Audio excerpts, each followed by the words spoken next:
da periferia de São Paulo para se reconhecer como uma sul-americana. O episódio de hoje traz uma convidada muito especial, que tem mais de 10 anos viajando pela América do Sul e muitas histórias para contar e compartilhar.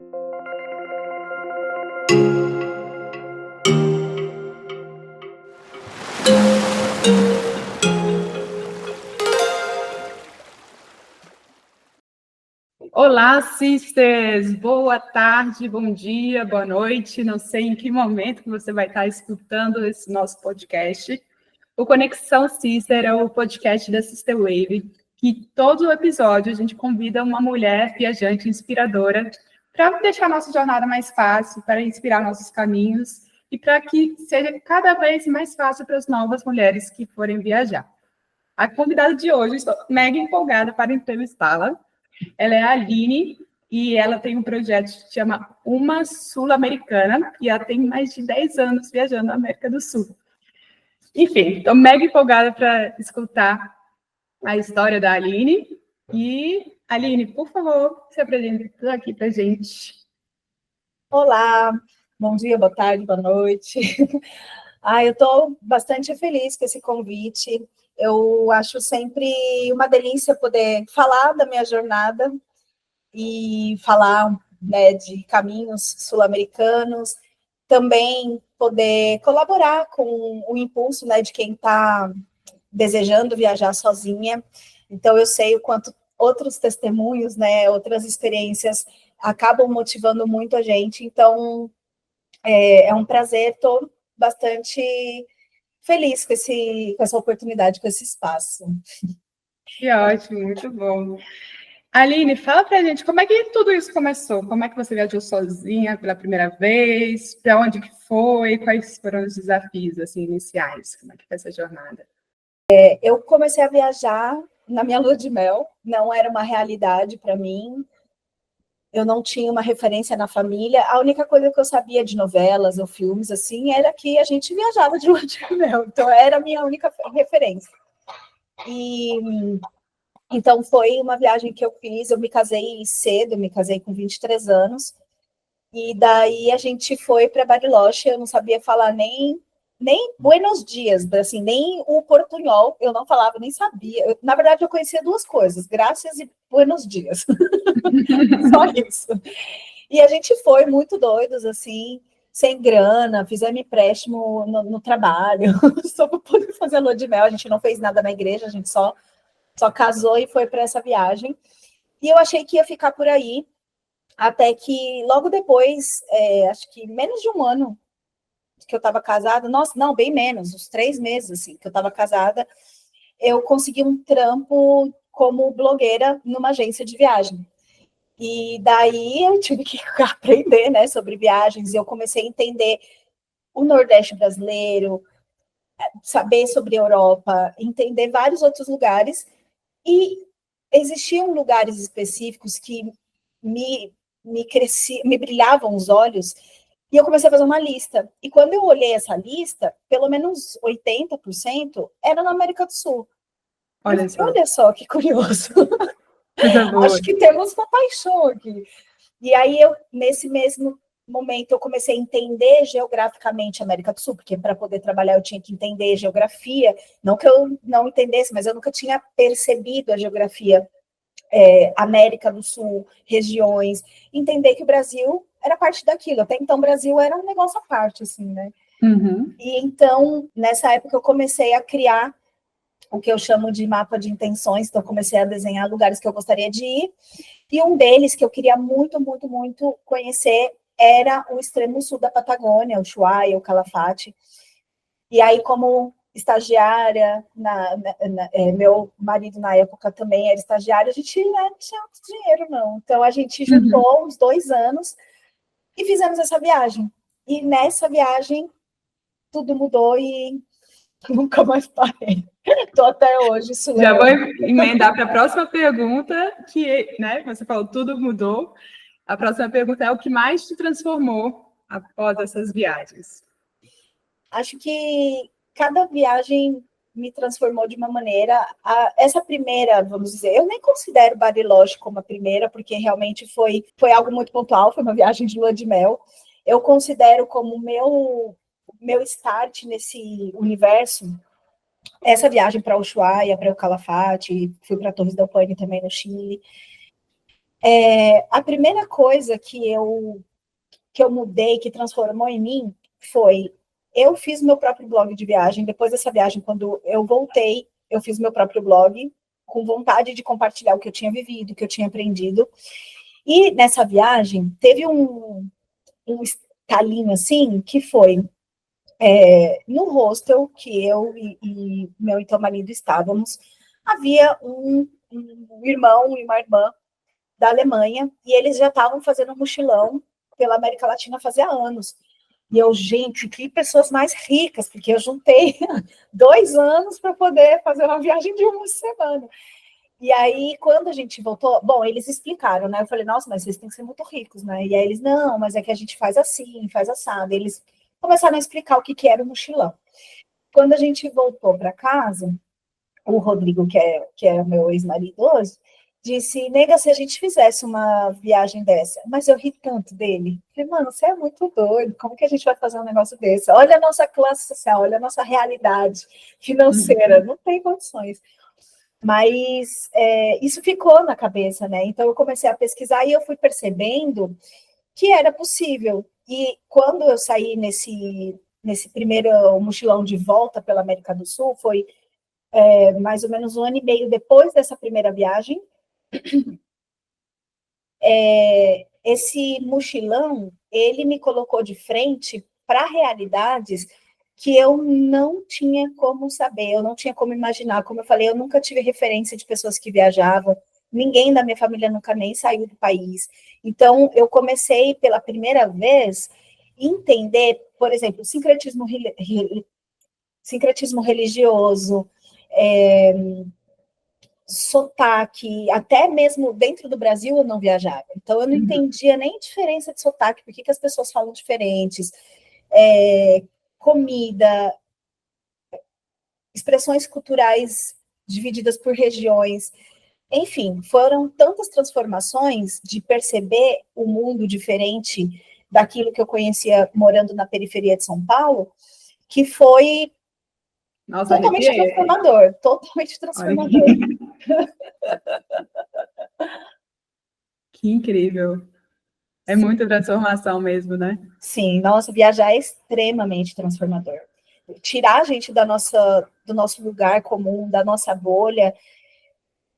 À primeira vista, assim, é assustador, mas depois é tão mágico. E é uma transformação que o seu entorno, o seu externo te transforma, mas é muito de dentro mesmo. É aquelas chavinhas que a gente vai girando aos poucos. E eu me transformei em tudo. Todas as minhas opiniões, minha aparência física, as coisas que eu penso, tudo. Eu me transformei inteira. Acho que só o CPF que continua mesmo. Sim. A minha primeira viagem também, que foi a mais transformadora, assim, que foi para o Butão e Tailândia. Uau. Eu estava com um medo tão grande de ir que eu achava que eu ia morrer, assim. As pessoas ao meu redor também falavam assim, é muito perigoso, você é mulher. E eu ia passar 20 dias com uma amiga e depois eu ia voltar para o Brasil e eu ia ficar 1 mês sozinha. E a sensação de, né, parecer uma pré-morte, eu acho que de alguma forma foi. Porque a Jussara que voltou foi totalmente diferente da Jussara que foi, né? Eu acho que esse poder da viagem, também, de transformar. Sim. E, Aline, sobre desafios, assim, quais para você foram os maiores desafios? Bom, foram muitos. Depois que eu comecei a viajar acompanhada, né, com o meu então marido, logo depois eu engatei em viajar sozinha.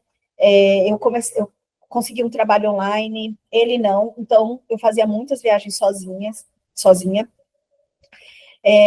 Uma delas foi para o Peru, sozinha, foi a minha segunda vez no país, só que a minha primeira vez sozinha, foram 17 dias sozinha. Então, eu vivi vários desafios. Acho que o primeiro o inicial de todos foi o desafio da parte financeira, porque eu realmente nunca tive acesso à grana. Para toda a minha família era uma loucura eu ter trabalhado 1 ano para juntar dinheiro, ter vendido o carro para poder sair e fazer um mochilão. Depois disso, eu continuei viajando e eu sempre tive uma realidade financeira de classe média baixa. Então, eu sempre tive muita insegurança financeira de, se acontecer alguma coisa aqui comigo, eu tô com uma mão na frente, eu tô atrás.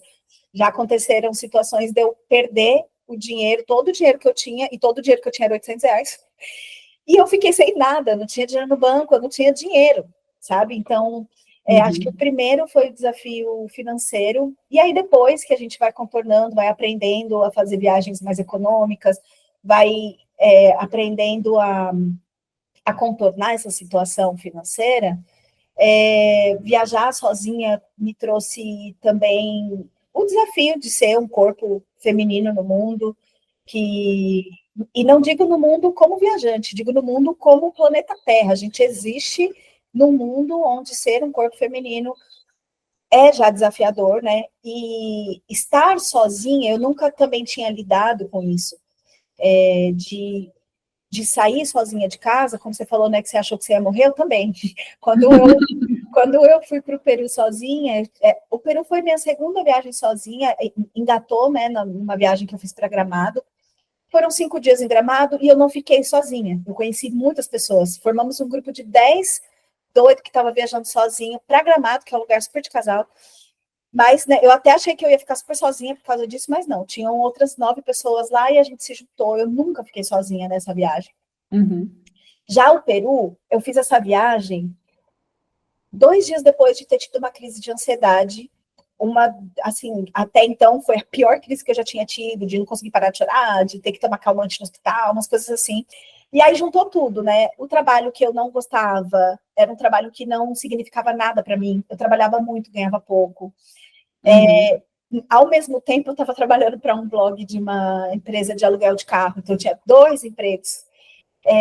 E eu estava prestes a fazer uma viagem grande sozinha para outro país, falando outro idioma, e por 17 dias. Então, era muito diferente da experiência de Gramado.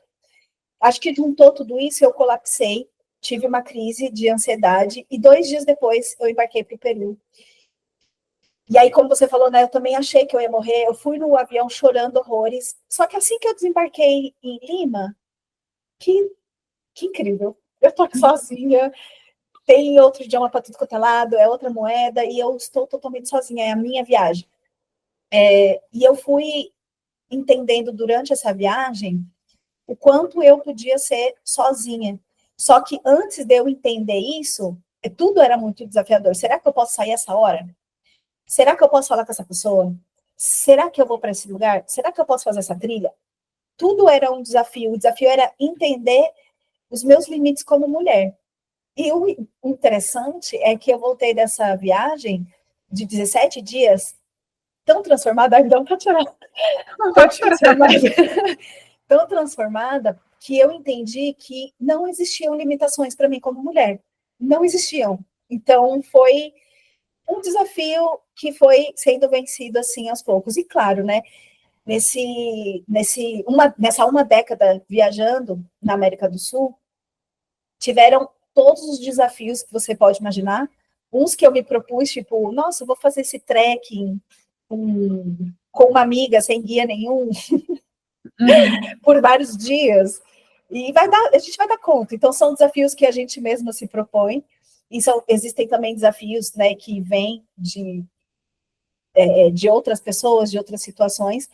Mas eu gosto do desafio. Eu acho que é o que mais me motiva a continuar. Massa, muito massa. E, assim, depois dessa primeira viagem, né, do Peru, mais desafiadora, foi a segunda, né? Foi Gramado, depois Peru, né? Isso, sozinha. E aí, depois, para onde você foi? Conta aí um pouco do seu itinerário, países. Acho que por cidade está muito difícil, né? Sim, cidade eu vou passar muito tempo aqui. O podcast inteiro vai ser Sim. Ninguém nem vai ficar. Chegar no terceiro ano é já, ai, tchau. Não, tá bom. Mas, bom, depois do Peru, como eu falei, né, foi uma viagem, acho que foi a viagem mais transformadora que eu já fiz. Voltei e pedi demissão desse emprego que eu trabalhava muito e ganhava pouco. E aí eu me mantive só nesse trabalho online. Isso me dava liberdade geográfica. Aí eu comecei a viajar muito sozinha, eu peguei muito gosto. Gente, é incrível ficar sozinha, nossa, é incrível, é incrível. E aí, na época, ainda era casada, o Rodrigo não se importava, então eu passava, vamos dizer, uns 2, 3 meses em casa com ele, 2, 3 meses viajando. Como eu trabalhava de casa, eu podia trabalhar estando na minha casa, o que me dava uma qualidade de vida muito diferente, né? Morar na periferia de São Paulo significa pegar 1h30 de transporte para o trabalho, e essa eu acho que era a parte mais estressante de tudo. Então, eu conseguia ter qualidade de vida quando eu estava em casa, me dedicava ao meu blog, me dedicava ao trabalho também, e durante 2 ou 3 meses eu saía e viajava sozinha. E aí, nessa dinâmica, isso foi 2018, nessa dinâmica, eu viajei a Patagônia todinha de carona,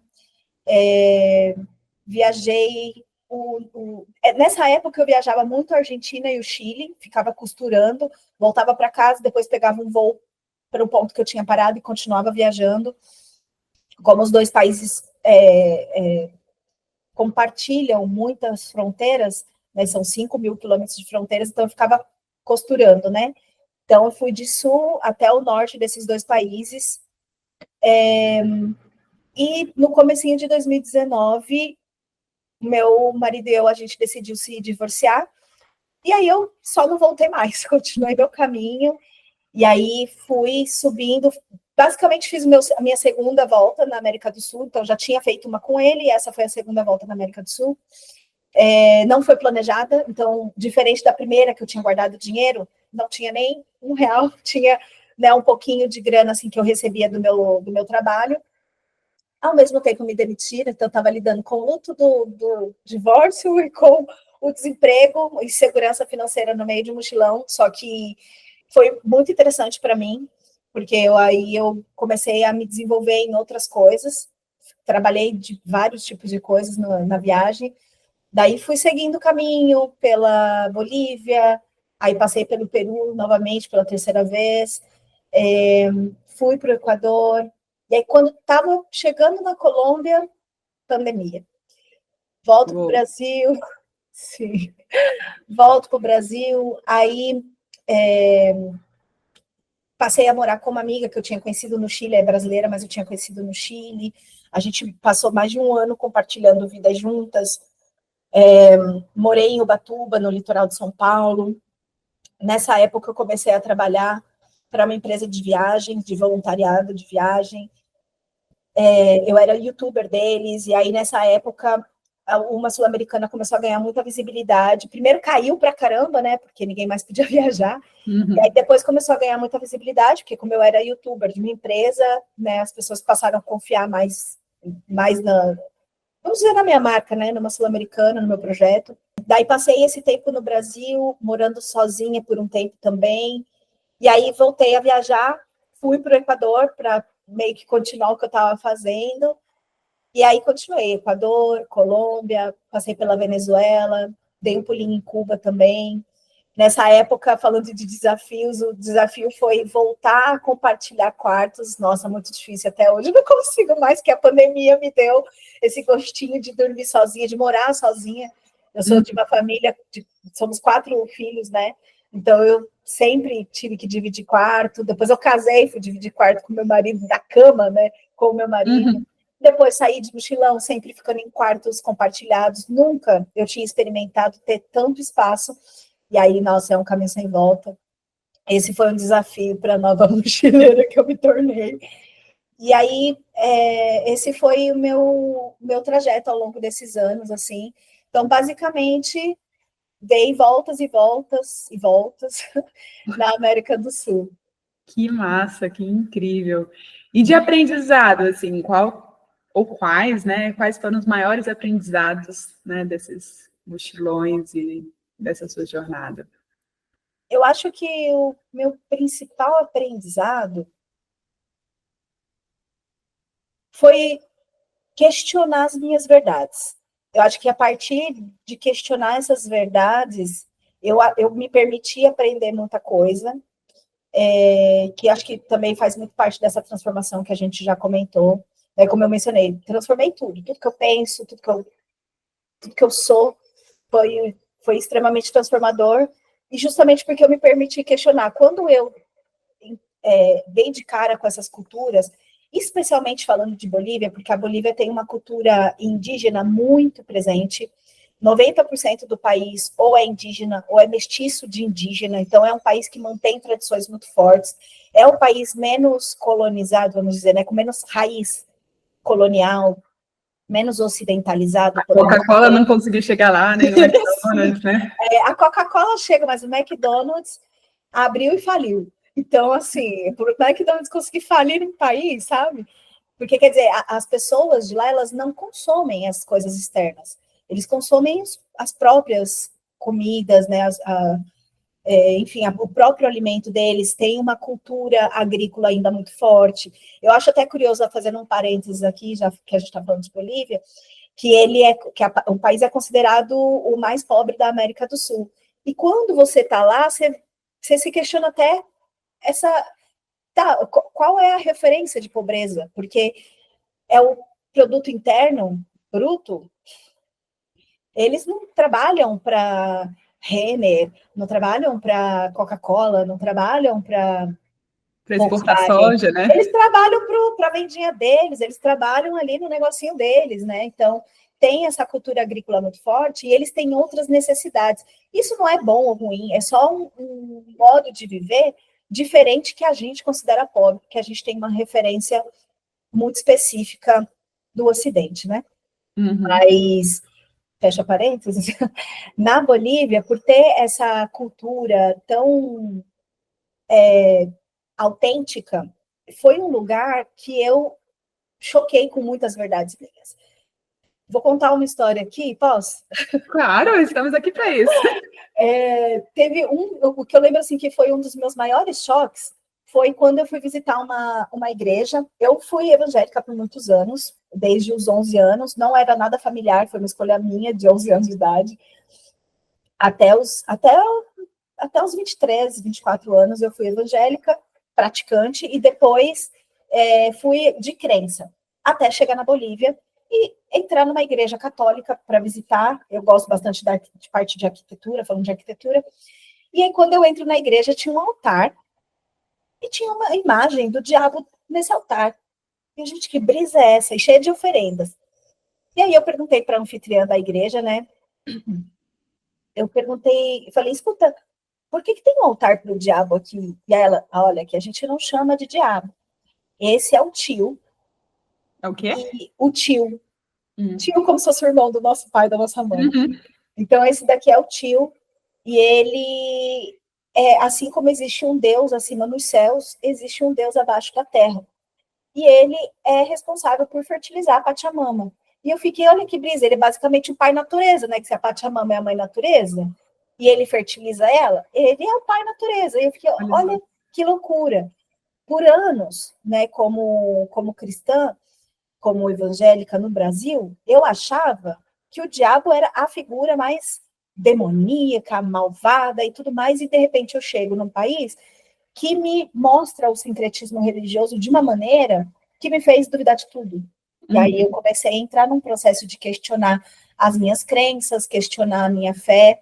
Já estava meio balançada, né? Até quando eu saí da igreja já estava balançada, mas ser colocada nessa situação me fez questionar muito as minhas crenças, né? E quando você questiona algo tão forte como a religião, como a crença, você questiona qualquer coisa. Então, acho que essa foi o maior aprendizado, assim, foi me permitir me questionar, me permitir mudar, me permitir soltar tudo que eu acreditava, tudo que eu era, tudo que eu pensava. Claro, né, não tudo, que quando a gente fala tudo é muita coisa, mas grande parte do que eu sentia, pensava, acreditava, eu fui permitindo que isso mudasse, que entrassem novas coisas. Eu sinto que eu passei a pensar com a minha própria cabeça, deixar de acreditar tanto no que me foi passado como cultura, e inclusive entender cultura como socialização. Eu fui ensinada assim, isso não quer dizer que é o correto, isso não quer dizer ou que seja ruim também, que seja errado, não. É cultura, e aí que foi que eu entendi cultura, sabe? Então, acho que esse foi o maior aprendizado de todos, e olha que foram muitos, mas esse foi o mais importante. Impactante, né? Sim.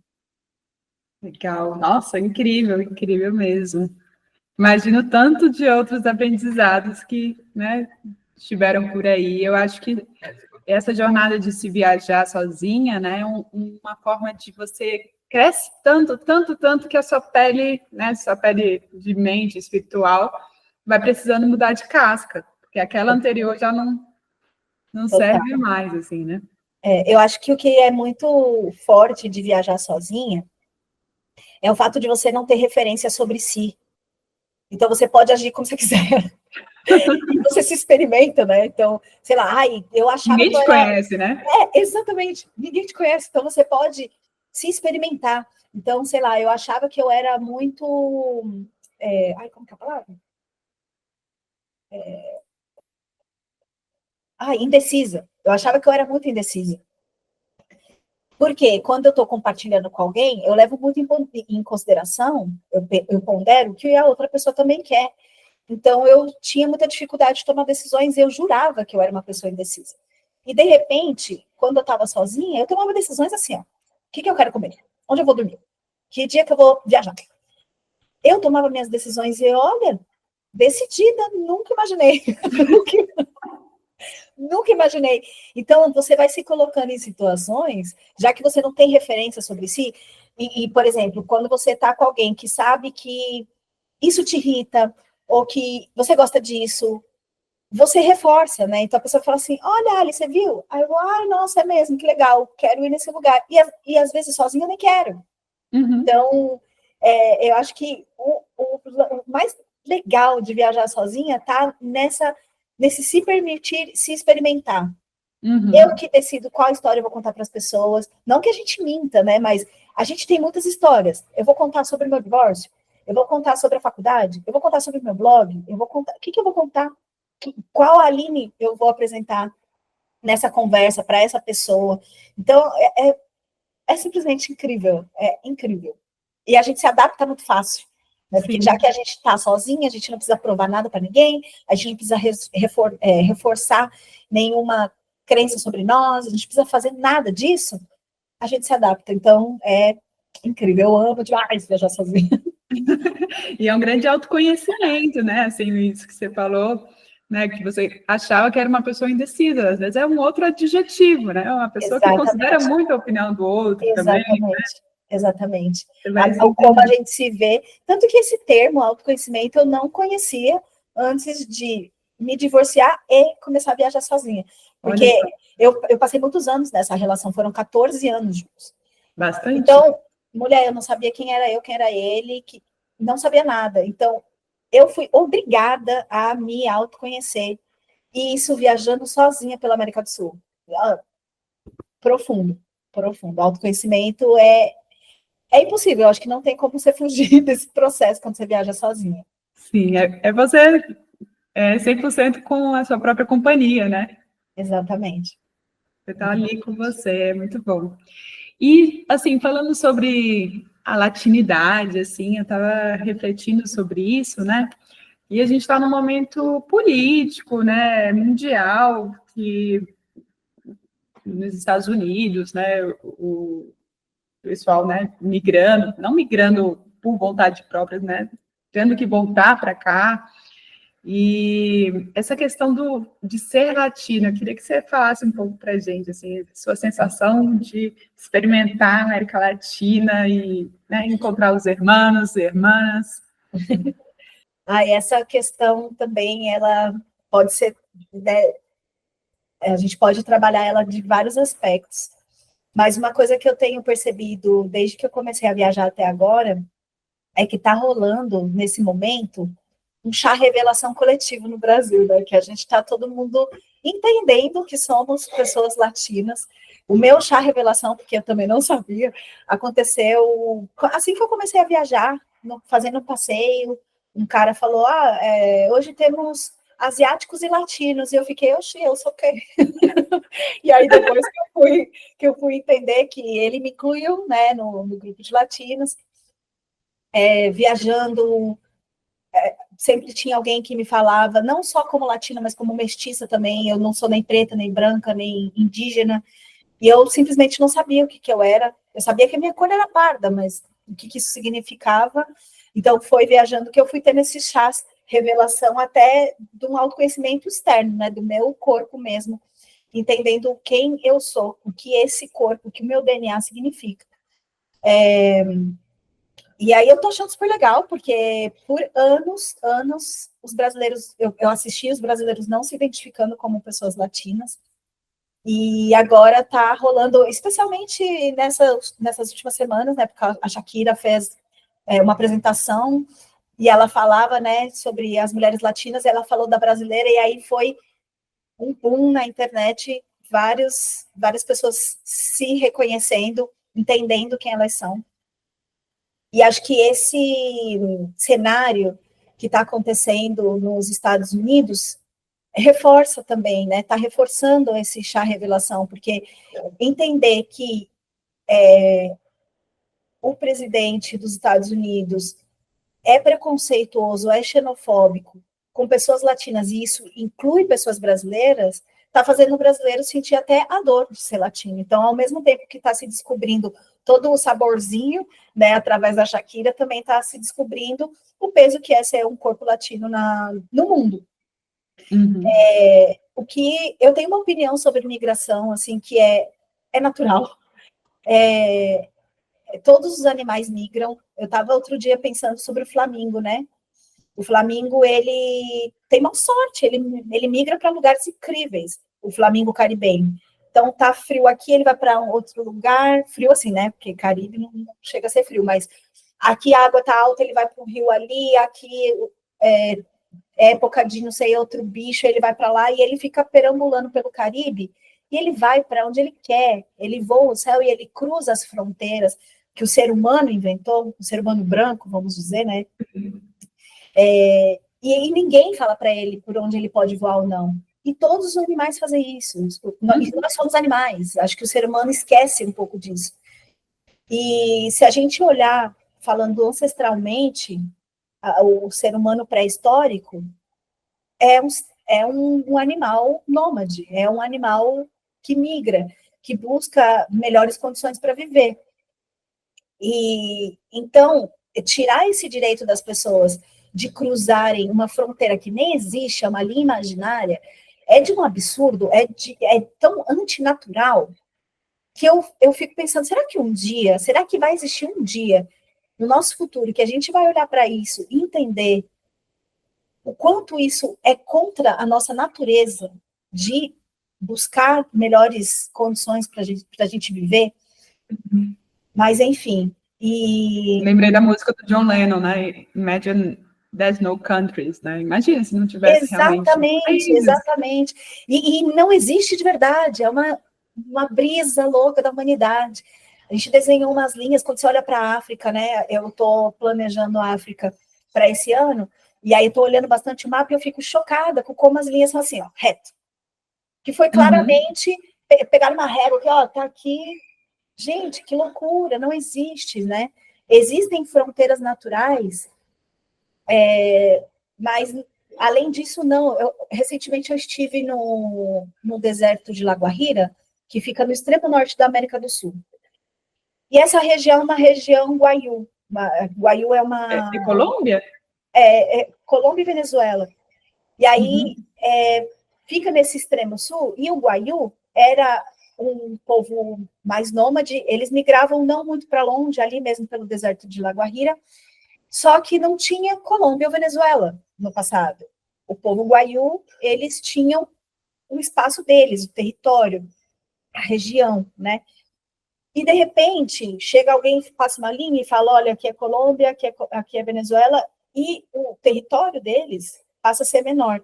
E eu tive essa mesma brisa quando eu estive lá. A brisa do Flamengo me veio por causa disso, que eu olhei e falei, olha, que loucura, né? Essas pessoas, nos seus ancestrais, né, eles podiam se locomover facilmente por aqui, e agora já não podem, porque passaram uma linha e falaram, olha, aqui é o limite. E quando a gente fala de América Latina,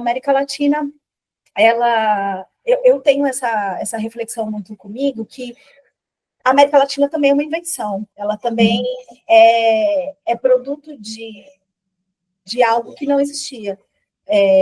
Latinidade é uma coisa recente na história, que começou a ser desenhada há um pouco mais de 500 anos atrás, né?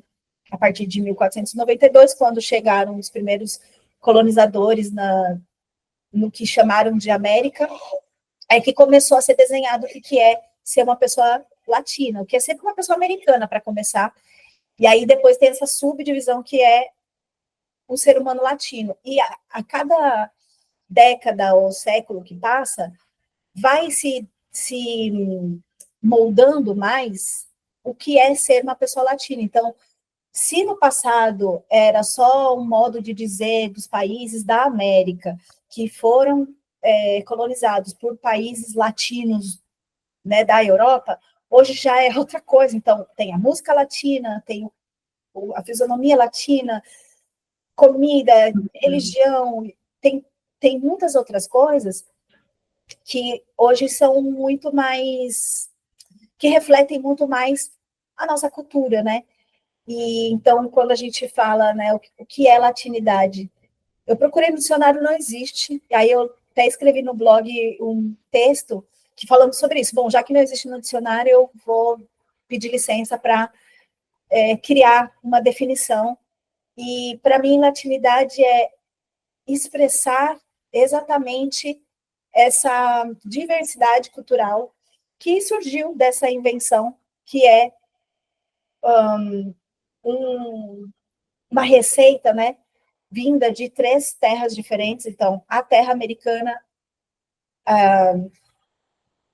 as heranças europeias coloniais que vieram, e também as heranças africanas que foram traficadas para a América, e disso nasceu o povo americano e, consequentemente, também o povo latino-americano. E ser latina, me reconhecer, porque ser a gente é, desde que antes de eu nascer, isso aqui já era considerado América Latina, mas acho que me considerar uma pessoa latina, entender, me reconhecer como pessoa latina, me ajudou a me posicionar no mundo a partir de uma perspectiva cultural que antes eu não valorizava, né? Então, antes de eu entender muitas coisas, eu ia por esse caminho de por exemplo, valorizar o que era branco, valorizar o que vinha da Europa, o que vinha dos States, era tudo mais lindo, né? Mas quando eu comecei a me identificar como pessoa latina e entender que eu era igual àquelas culturas que eu estava me apaixonando enquanto eu viajava, também me fez me valorizar, me fez valorizar essa receita que a gente é. E, claro, também se reconhecer pessoa latina me deu muita, como eu posso dizer, muita revolta, porque aí você tem que olhar para a história, né? Para você poder entender o que eu sou, você precisa entender o seu passado, e quando você olha para a história, é um pouco difícil, então, entender toda a violência, entender violações contra as mulheres, os primeiros latinos americanos são frutos de estupro. Então, entender toda esse peso histórico, depois passar por um processo de perdoar e de aceitar, não tem nada que a gente possa fazer, já está feito, as violências já foram cometidas, já existimos, então o que a gente pode valorizar a partir daqui. Então, eu passei por esse processo, né? Ao me descobrir, ao me identificar, me reconhecer como pessoa latina, passei por todo esse processo de revolta, de aceitação e depois de valorização. Muito legal. E qual que você acha que é a melhor parte, assim, de ser latina? A melhor parte... ultimamente tem sido o fato de que a gente está na moda. Sim. Tá super na moda, assim, mulheres do mundo todo. Eu tenho várias amigas de outros continentes e eu vejo elas fazendo aula de bachata, aula de salsa, aula de samba, e o ceviche, todo mundo, né, ama, e aí falam da nossa beleza, e aí falam da nossa cultura, e falam do nosso jeitinho. A gente está na moda, então eu estou me sentindo, estou me achando. Então, Somos fashions. Nesse momento da nossa história e também, né, desde que eu tive o chá revelação até agora, eu acho que tem sido a melhor parte, mas acho que a minha melhor parte é não me sentir estrangeira nessa terra que eu gosto tanto. Então, principalmente a minha aparência, né? Para quem só está escutando e não está vendo, eu tenho cara de nada, assim, não tenho cara de indígena, não tenho cara de negra, não tenho cara de branca, tenho essa cara de mistura mesmo. Cabelo escuro, então cabelo escuro, sou pequenininha, a pele é parda. Então, quando eu viajo pela América Latina, dificilmente as pessoas me reconhecem. Na Bolívia, sim, as pessoas sabem que eu sou estrangeira, mas em outros lugares eu passo batido. Então, não me sentir estrangeira num lugar que eu gosto tanto de estar, de viver, eu acho que é a melhor parte para mim. Eu sou daqui, eu sou dessa terra bonita. E aí, tá curtindo o nosso podcast? Espero que sim. Se sim, não se esqueça de dar o like aqui, isso é mega importante pra gente. Se inscreve aqui no canal e se lembrou de uma pessoa que vai gostar também desse conteúdo, compartilha com ela, isso é muito importante pra gente. Vamos voltar a assistir? E falando um pouquinho de viagens e agora coisas que acontecem, eu não conheço viagens sem perrengue, né? Assim. Faz parte. Né? Eu queria saber, e é uma pergunta que aqui na Assistão é sempre bom, assim, fale de perrengue de viagem. Vamos falar. As pessoas adoram saber de perrengue. Sim! Queria que você falasse, assim, alguns relevantes. Nossa, essa é outra coisa que se a gente pudesse contar aqui, também ia passar 3 horas falando de perrengue. Nossa, tem muitas histórias. Nossa, tem de tudo. Tem envolvendo romances, tem de tudo. Mas deixa eu pensar em uma. Nossa, teve uma que foi muito engraçada. Eu estava no Equador com uma amiga brasileira que eu conheci lá, ela é do Recife, e ela é engraçadíssima, o jeito que ela fala, as coisas que ela fala, super engraçada. E a gente estava fazendo uma trilha. Eu estava olhando pelo Wikiloc, mas na época eu não pagava o Wikiloc, porque eu era uma mochileira totalmente sem grana, de verdade. Assim, eu andava, tinha dias que se eu tivesse $20 no bolso era muito. Então eu não pagava, né? O Wikiloc é um aplicativo que eu hoje não deixo pagar, gente. Ó, R$ 50 por ano, a pessoa não tinha, mas é verdade, eu não tinha mesmo. E eu não deixo de pagar hoje. Eu uso muito, que eu faço muita trilha, mas nessa época eu não podia baixar a trilha, né? Eu podia acompanhar a trilha, mas sem baixar. Uhum. E aí fomos, né, minha amiga e eu, fazer essa trilha num vulcão no Equador. A gente achou um caminho. Só um pequeno vulcão. Vamos só fazer uma trilha num vulcão. Algo prático, do dia a dia, assim, todo dia a gente vê um vulcão. E era um negócio simples, era só dar uma volta na cratera, era um negócio de uns 11 quilômetros. E aí a gente começou a fazer a trilha, tudo lindo, a gente achou um cachorrinho. Tem um vídeo da gente falando pro cachorrinho, você vai guiar a gente, ajuda a gente a não se perder. Beleza.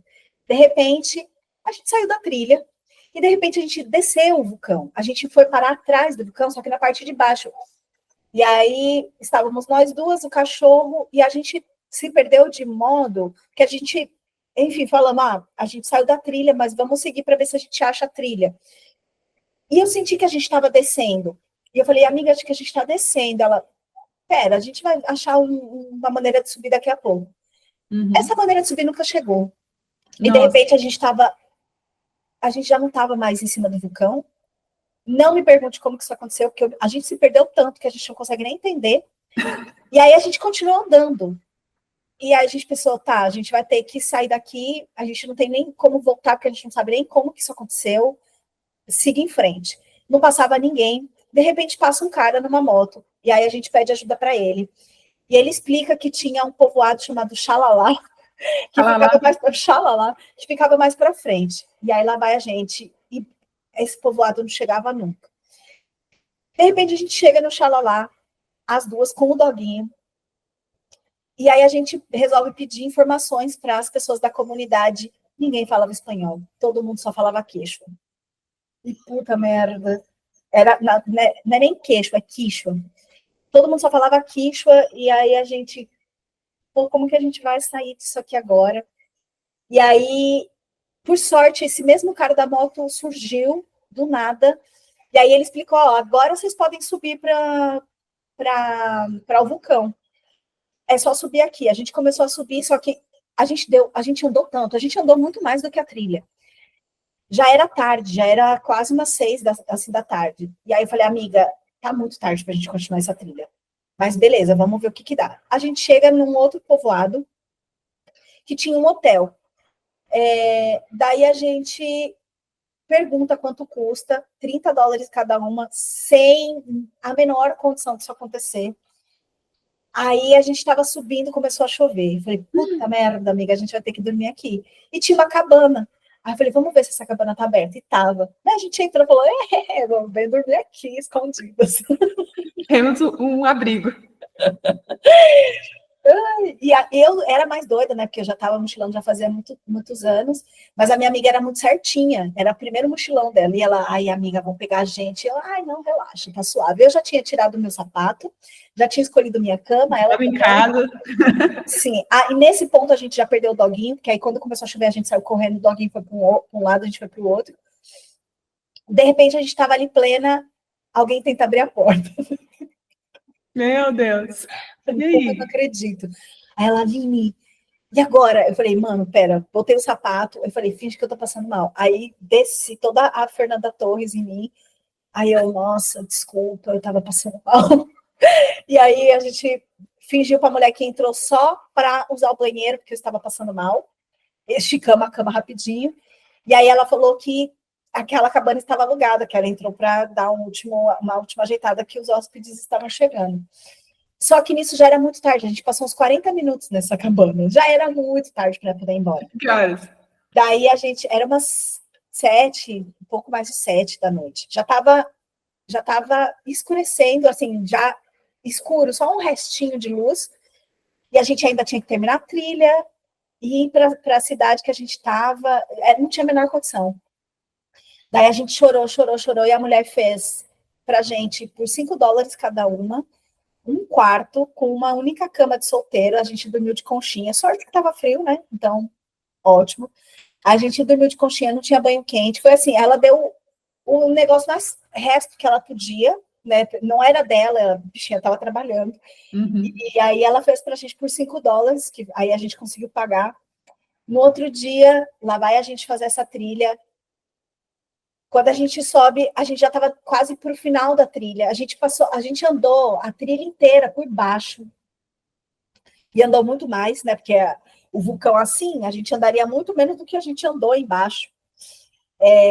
Aí a gente terminou essa trilha, pegamos uma carona de volta para a cidade. Quando a gente chega na cidade, o pessoal do hostel estava totalmente transtornado de preocupação com a gente, porque a gente não tinha nem internet para avisar ninguém do que estava acontecendo. Uhum. Era aniversário do meu pai, eu não mandei parabéns, porque eu estava esperando voltar para o hostel para poder ter internet.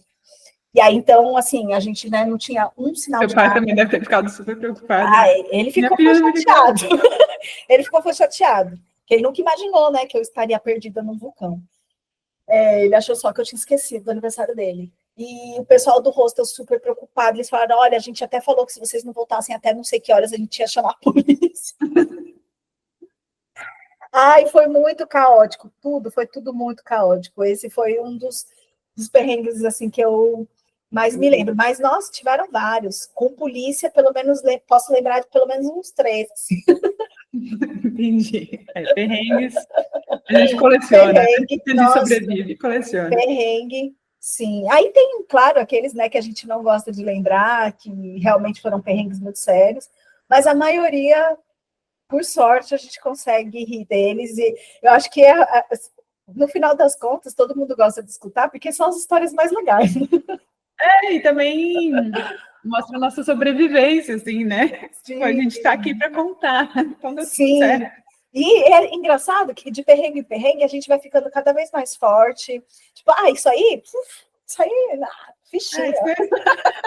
Às vezes eu escuto alguns perrengues e eu digo, nossa, esse é perrenguinho. Mas do que eu já vivi. Sim. E, Aline, sobre dicas, assim, aqui tem muitas mulheres que assistem a gente, gostariam de viajar sozinha, mas nunca fez isso, assim, que dicas que você daria para essa mulher? Eu tenho umas dicas que elas sempre ficam assim, que elas estão muito fáceis na minha cabeça, porque eu já escrevi no blog, já gravei para o canal também essas mesmas dicas, e aí acho que de tanto eu repetir, elas estão muito claras na minha cabeça, né?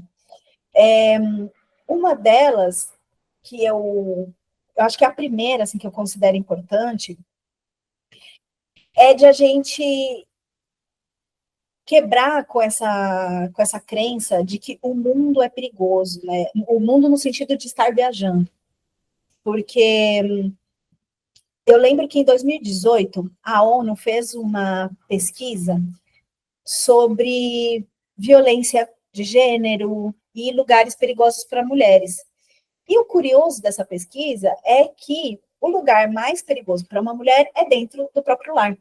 Porque a maioria das violências de gênero que nós somos vítimas, são, são causados, né? São violências causadas por pessoas próximas da gente. Um companheiro, ex-companheiro, vizinho, pai, tio.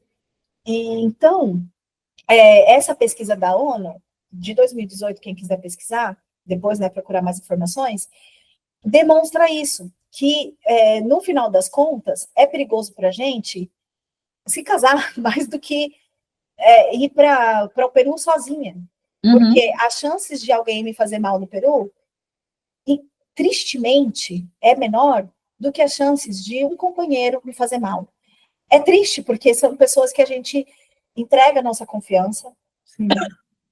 que a gente espera que cuide da gente, mas estatisticamente falando, são essas pessoas que cometem essas violências contra as mulheres.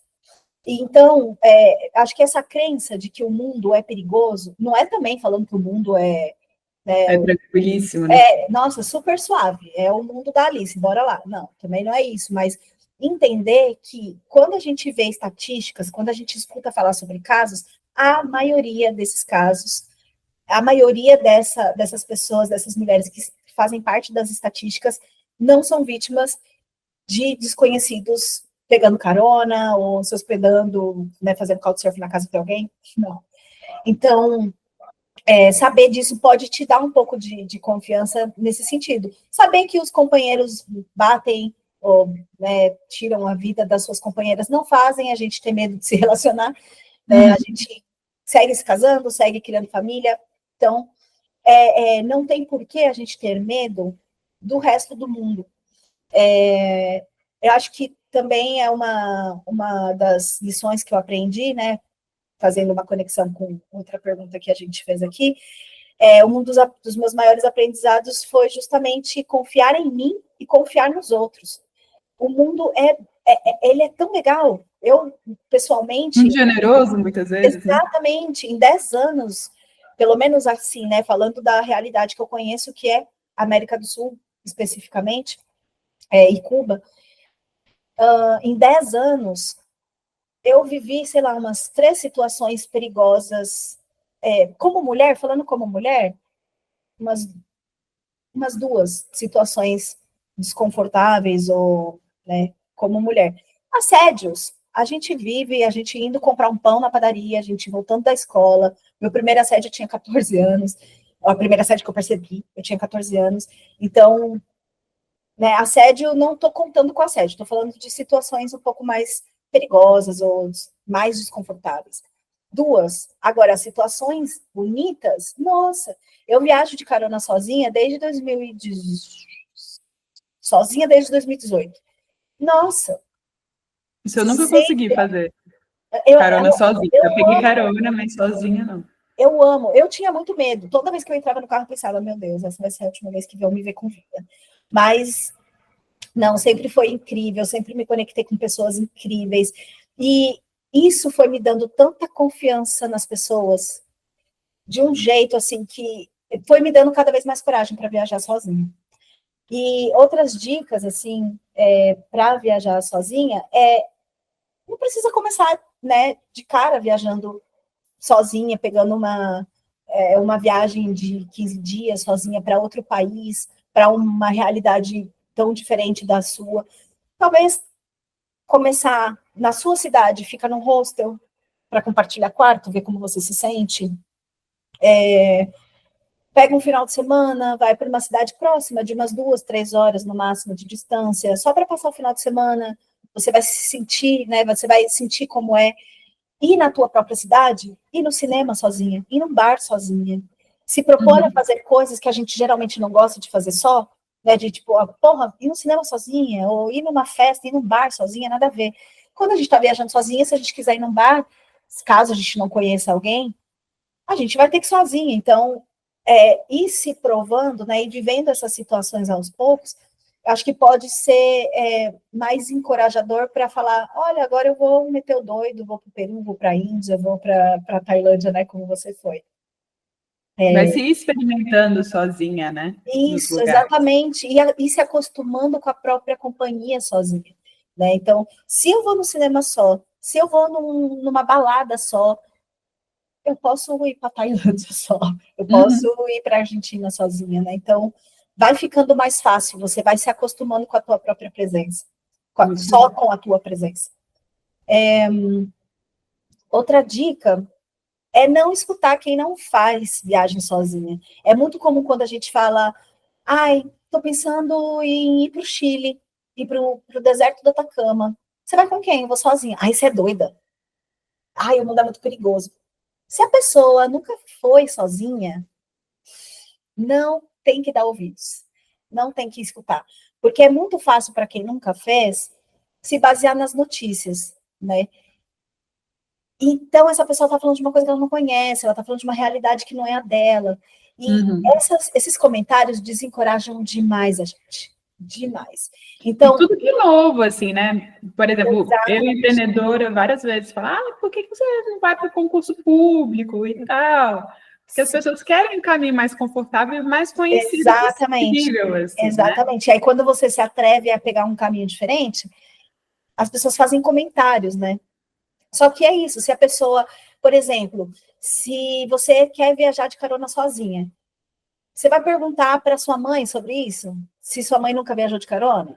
Você vai perguntar para uma amiga que nunca nem pegou carona acompanhada, imagina sozinha? Não, você me manda uma mensagem lá no Instagram e me pergunta, né? Porque você precisa de ter referências de quem já fez aquilo. Então, um país que você quer fazer sozinha, procura alguma mulher que já tenha feito esse país. Alguma experiência, tipo trilha, ou carona, ou voluntariado, couchsurfing, que você quer fazer sozinha, procura referências de mulheres que fizeram sozinha.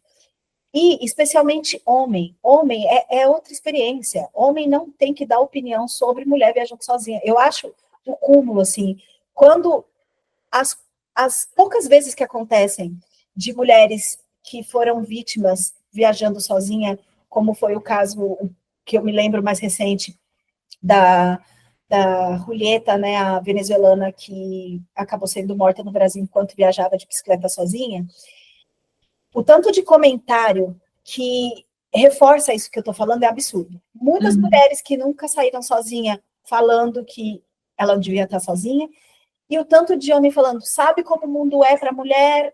Gente, homem não sabe de nada. Eles não são... Além deles não terem viajado sozinhas, porque eles não têm como serem sozinhas, já que eles nasceram homens, eles não fazem ideia do que é realmente ser uma mulher viajando sozinha. Até um homem sozinho não tem ideia. Pode valer assim, olha, tal lugar eu fui e eu, como homem, me senti inseguro. Bom, se ele, como homem, se sentiu inseguro, talvez eu também, como mulher, me sinta.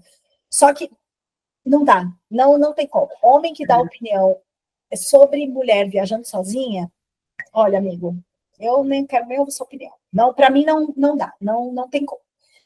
Eu falo um pouco complementando isso, assim, que a gente passa por situações que são totalmente invisíveis para os homens. Invisíveis, só por ser mulher. E aí não é viajar sozinha, como você falou, é ir na esquina comprar um pão. Exatamente. Exatamente, tem muito disso, né? As pessoas acham que você sair sozinha da sua cidade, do seu país, é se colocar vulnerável. E não, gente, quantas vezes se você der um Google e pesquisar estuprada voltando da escola, estuprada na porta, sequestrada na porta da igreja. Assim, olha, um monte. Se você pesquisar a mesma coisa viajando sozinha, é bem menor. Então, os riscos, eles não existem porque a gente está sozinha viajando no mundo. Os riscos, eles existem porque o mundo é machista. Porque o mundo não consegue, a sociedade não consegue oferecer ainda, eu espero que essa realidade mude, espero que daqui a 10 anos esse podcast não faça muito sentido. Eu também quero. A gente espera que tenha que gravar outro. Não tem motivo de existir. Sim, espero que a gente não precise ficar escutando dicas, mas a sociedade ainda não está pronta para a mulher, para o espaço que as mulheres querem ocupar. Então, o mundo é perigoso para a gente, de maneira geral, e ele nem é tão perigoso quanto ele parece ser. As notícias, e aí essa é uma das minhas, acho que pode ser a minha última dica, assim, para a gente fechar, se você está num processo de se encorajar, a primeira coisa que você deve fazer é parar de ver noticiário. Porque o noticiário, ele é um recorte, né? Assim como a gente gosta de escutar perrengue, porque a gente adora escutar, né, um drama, uma ação, né, um negócio assim, a gente adora umas novelas, dessa mesma maneira, é isso que alimenta o universo jornalístico, né? Então, é um recorte, ninguém vai fazer notícia falando, olha que lindo, essa menina pegou carona ontem, ela chegou em casa, tá tudo certo. Não, eles vão noticiar essa menina pegar carona e der tudo errado. Aí vira notícia. E aí parece que o mundo é extremamente inseguro. E, na verdade, não é. É só uma coleção de notícias ruins que está sendo ali veiculadas. Não é também estar alienada. É importante a gente, né, saber esse equilíbrio entre o que realmente é inseguro para a gente em determinado lugar, e cada lugar oferece inseguranças ou seguranças diferentes, são realidades diferentes. Então, viajar para a Tailândia, para o Peru, para os Estados Unidos, para a Austrália, para Burkina Faso, para a China, são experiências totalmente diferentes, né? Então, saber reconhecer quais são as preocupações que uma pessoa deve ter viajando por esse país, mas não ficar se alimentando de noticiário, porque cada vez que você abrir o noticiário e você vê que aconteceu alguma coisa com uma mulher, isso vai te causar medo, insegurança, e não é a realidade, não é. E de verdade, assim, a maioria das mulheres que eu conheço, e na verdade tem tanta mulher viajando sozinha, a maioria das pessoas viajando sozinha que eu conheço são mulheres, todas elas amam essa vida de viajar sozinha. Não conheço nenhuma que tenha dito, nossa, olha, viajei sozinha, não, eu misturei Portugal, não gostei, não faço de novo, nunca escutei. Conheço mulheres que viajam há anos, tanto quanto eu, ou mais que eu. Então, assim, saber aonde você se informa, saber ponderar as notícias, né? Por exemplo, quando eu estava morando em Ubatuba, eu fui pesquisar sobre número de estupros, assim, né? Eu quero entender se aqui é perigoso. Eu não sentia, só que, eu lembrei, saiu numa notícia. Ubatuba é considerada a cidade mais perigosa para mulher no Vale do Ribeira, acho que é o nome ali. Agora eu não tenho certeza se é Vale do Ribeira, mas vamos fingir que é, nesse momento. É a cidade mais perigosa. Eu falei, gente, nossa, mas eu já voltei sozinha, de madrugada para casa. Deixa eu pesquisar. Aí eu fui pesquisar mais a fundo. E a maioria das denúncias, né, de estupro, violência contra a mulher que acontecia, era isso, era dentro de casa. E aí foi que eu também achei essa reportagem da ONU, foi mais ou menos na mesma época que eu tive essas informações. E eu pensei, olha que louco, né?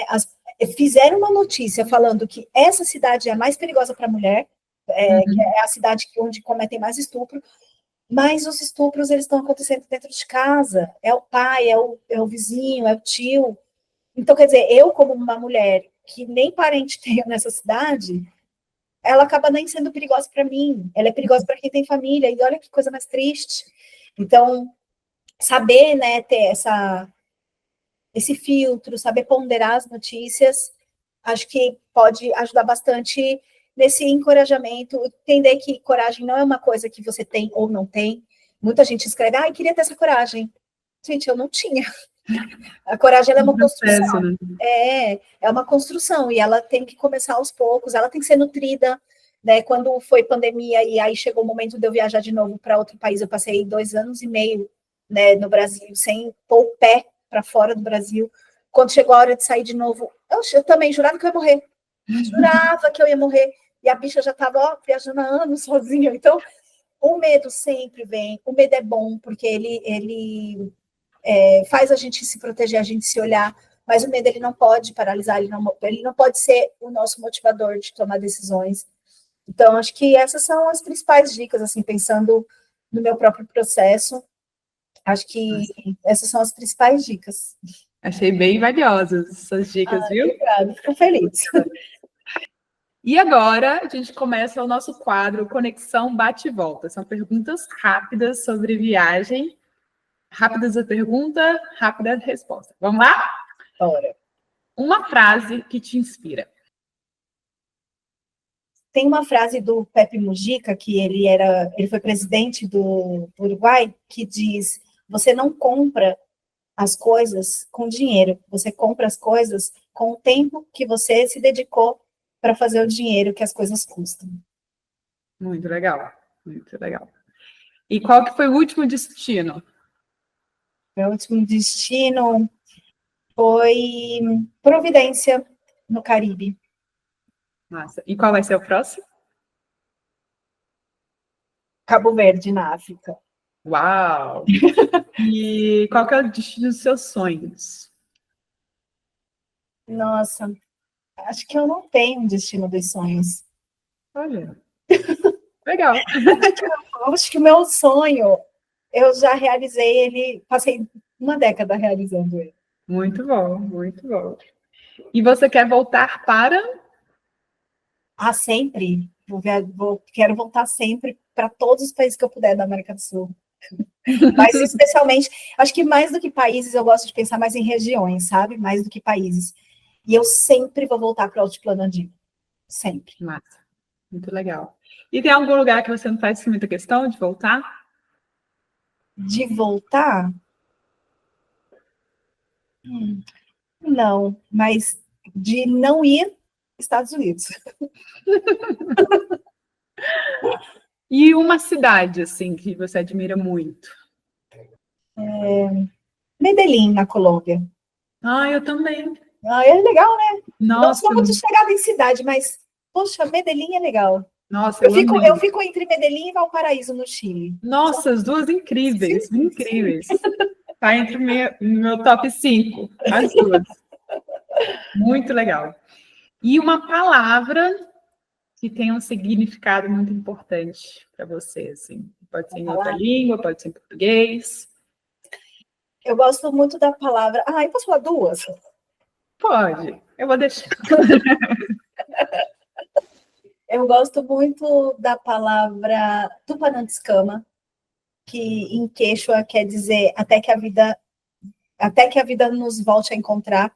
O conceito de adeus ou de tchau não existe, então sempre que a gente se despede de alguém, já existe a intenção do reencontro. Então, Tupanantscama é uma palavra que eu amo. E tem uma palavra...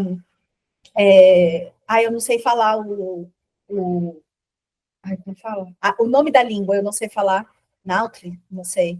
Mas é do México, que é apapatio, ou apapatear, que significa abraçar com a alma.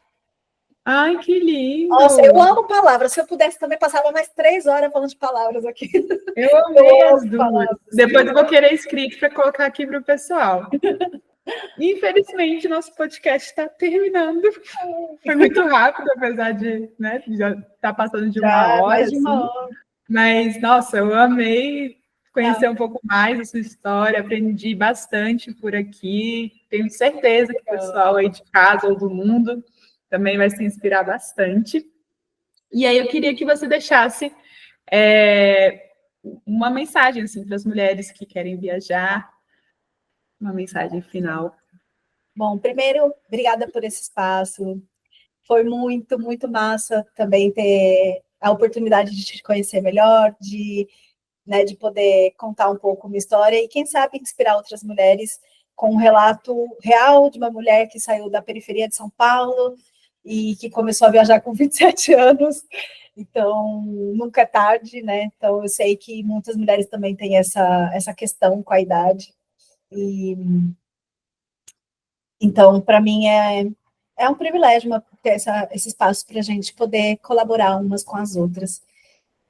E é um recado, né, que você falou, uma mensagem. E para as mulheres viajantes e que querem viajar, né? Assim. Certo. Uma mensagem para as mulheres que querem viajar, que ainda não tiveram esse impulso de começar a viajar. Não pensa tanto, não pensa muito, porque a razão, às vezes, ela não precisa ser a nossa voz principal, né? Quando eu tenho que tomar uma decisão, eu costumo fazer uma reunião entre a minha razão, a minha emoção e o meu espírito. E, às vezes, cada um está precisando de algo e eu preciso suprir a necessidade de um diferente, né? Às vezes é a razão que precisa realmente tomar a frente, mas às vezes não, e a razão, ela é um pouco covarde, a emoção, ela é mais valente. Então, se você já está com a vontade, uma coisa que minha mãe sempre me diz é que se a gente já sonha com algo, se a gente já quer algo, é porque está para acontecer, né? Nenhum sonho chega até a gente se a gente não tem possibilidade de realizar. Então, se você já está sentindo essa vontade, esse desejo, não pensa tanto. Faz alguns exercícios, né? Como a gente comentou aqui, você pode, né, pegar um cineminha, fazer alguma coisinha pequena, mas ter o impulso, né? Para você poder caminhar quando você era pequena, né? Quando você começou a andar, você não pensou, você só deu o primeiro passo. Se você caísse, beleza, levanta. Você talvez chorasse, mas você E foi ninguém valente. caminhou de primeira, né? Exatamente, ninguém anda de primeira, a gente tem que dar um passo e vai andando devagarinho e vai fazendo isso. Só que se a gente não tem a coragem de levantar e pôr a perna para frente, a gente não anda, né? Então, ser um pouco criança, acho que essa pode ser a mensagem, assim, ser um pouco mais criança e não pensar tanto, não racionalizar tantas coisas. Aí eu acho que fica mais fácil de fazer acontecer. As crianças são muito mais valentes que a gente. Sim, com certeza. Verdade. E para te achar, como é que faz, assim? Bom, eu estou em tudo quanto é lado, como uma sul-americana.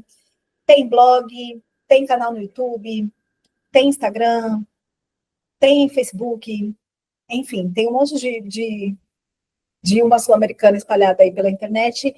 Se você quiser me mandar um e-mail, uma sul-americana@gmail.com, e assim você me acha. Se quiser trocar uma ideia, falar sobre viajar na América do Sul, continuar com o papo que a gente tenha começado por aqui, tirar dúvidas, estou aberta, pode me mandar uma mensagem, vai ser um prazer conversar com você. E você também dá consultoria, né? Sim, depois de tantos É importante anos, falar isso por aqui. depois de tantos anos suleando, que é um termo que eu uso bastante, né, para se referir às viagens pela América do Sul. Então, depois de tantos anos suleando, eu ofereço consultoria de viagem na América do Sul, ajudo a planejar tanto viagens curtas, né, de férias, então, sei lá, uns 15 dias no Chile, uns 10 dias no Peru, a gente pode planejar isso juntas. A consultoria, ela acontece por videochamada, então é igual aqui, o que está acontecendo aqui, mas aí eu vou compartilhando minha tela, a gente vai entendendo as suas necessidades, as suas intenções, para a viagem ficar à sua cara. Como eu já fui, já voltei, já revoltei para tudo quanto é lugar, então eu tenho muito claro na minha mente o que encaixa com cada pessoa, né? E também faço consultoria para pessoas que querem fazer viagens longas pela América do Sul, dar uma volta, fazer um mochilão pela América do Sul, porque também me planejei antes de fazer a minha primeira, me planejei mais de um ano, eu li um guia de viagem super grosso, na época não tinha conteúdo, né, não tinha onde buscar, então eu li guia, nunca parei de estudar, conheço fronteiras, conheço moedas, então para mim é muito fácil, e para mim é um prazer poder compartilhar, né, ter tanto saber tanto disso, ter esse conhecimento e não compartilhar, para mim não faz nenhum sentido, né? Desde a primeira viagem eu compartilho no blog, sempre gostei de compartilhar, e para mim é, assim, um amor de verdade poder ajudar nesses projetos, seja uma volta na América do Sul, seja uma viagem de férias, eu tenho muito para compartilhar por videochamada ao vivo, e vai ser um prazer também te ajudar nisso. Que ótimo! Nossa, Aline, muitíssimo obrigada pela sua presença. Eu amei conversar com você e tenho certeza que o pessoal vai amar também. E se você conhecer alguma mulher viajante, inspiradora, aqui também na legenda do nosso podcast vai ter um formulário para você se auto-indicar ou indicar uma outra mulher viajante inspiradora. Tá bom, pessoal? Quero agradecer a todos a presença, por escutar aqui a gente. Desejo uma ótima semana e bons ventos!